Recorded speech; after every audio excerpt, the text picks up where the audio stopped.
બિલ્ડિંગના પાર્કિંગમાં પાર્ક કરેલી કારમાં અચાનક આગ લાગવાની ઘટના બની હતી। ગાડીના બોનેટમાંથી ધુમાડા નીકળ્યા બાદ કારમાં અચાનક આગ ભભૂકી ઉઠી હતી।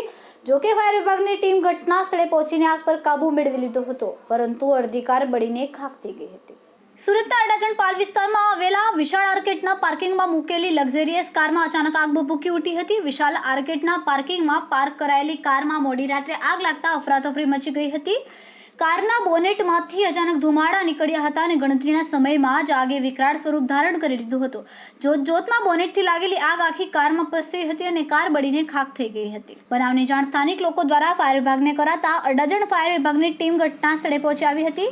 બનાવને પગલે ફાયરના જવાનોએ પાણી અને ફોર્મનો મારો ચલાવીને ગણતરીના સમયમાં જ આગ પર કાબુ મેળવી લીધો હતો। જોકે પાર્ક કરાયેલી કારમાં આગ લાગી હોવાની સદનસીબે આ ઘટનામાં કોઈ જાનહાનિ થઈ નથી। કેમેરામેન સેન્ડલ વિરાણી સાથે વિશાલ છેઠા, માનવ Prabha news, Surat.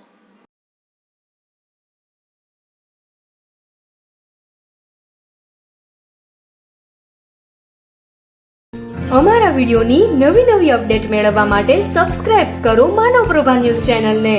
Bell icon click કરો લેટેસ્ટ વિડિયો સૌથી પહેલા મેળવવા માટે।